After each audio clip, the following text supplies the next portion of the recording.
ইসরায়েলের অত্যাধুনিক আয়রন ডোম বিমান প্রতিরক্ষা ব্যবস্থাকে ব্যর্থ করে তেল আবিবে অবস্থিত প্রতিরক্ষা সদর দপ্তরে হামলা চালিয়ে গুড়িয়ে দিয়েছে ইরান। 24 ঘণ্টার মধ্যে ইরানে দফায় দফায় ইসরায়েলি বিমান হামলার পর তেহরানের এই প্রতিশোধমূলক পদক্ষেপ শুরু হয়। ইসরায়েলের সর্বাধুনিক আকাশ প্রতিরক্ষা ব্যবস্থার নাম আয়রন ডোম। মূলত এটা এমন এক ধরনের ক্ষেপণাস্ত্র ব্যবস্থা যা লক্ষ্যবস্তুতে আঘাত হানার আগেই শত্রুর ক্ষেপণাস্ত্রকে আকাশেই ধ্বংস করতে সক্ষম। বড় ক্ষেপণাস্ত্র তো বটেই, ক্ষুদ্র রকেটও ধ্বংস করে দেয় ইসরায়েলের আয়রন ডোম।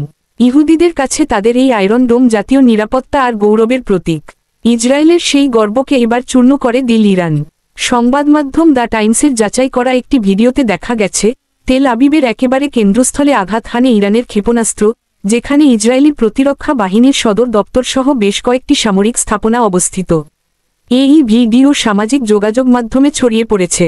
19 সেকেন্ডের ওই ক্লিপে দেখা যায় ইসরায়েলের আয়রন ডোম একটি ইরানি ক্ষেপণাস্ত্রকে বাধা দেওয়ার চেষ্টা করছে, তবে ক্ষেপণাস্ত্রটি ওই আয়রন ডোম ভেঙে চোখের পলকে প্রতিরক্ষা সদর দপ্তরে আঘাত হানে। ক্লিপটি শুরু হয় বিকট শব্দে বেরিয়ে আসা প্রজেক্টাইল দিয়ে, তারপর আলোর ঝলক এবং আগুনের একটি গোলা বিকট শব্দে ভবনটিতে আঘাত করে।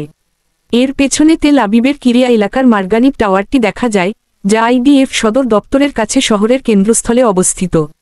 গতকাল শুক্রবার সকালে ইসরায়েল ইরানের পারমাণবিক স্থাপনা এবং সামরিক স্থাপনা লক্ষ্য করে ভয়াবহ হামলা চালায়। এতে ইরানের বেশ কয়েকজন সামরিক শীর্ষ কর্মকর্তা এবং পরমাণুবিজ্ঞানী নিহত হন। এরপর ইসরায়েলে পাল্টা হামলা শুরু করে তেহরান। এই হামলায় ইসরায়েলের প্রতিরক্ষা ব্যবস্থার দুর্বলতা প্রকাশ্যে চলে আসায় মধ্যপ্রাচ্যে চলমান সংঘাত নতুন মাত্রা পেয়েছে।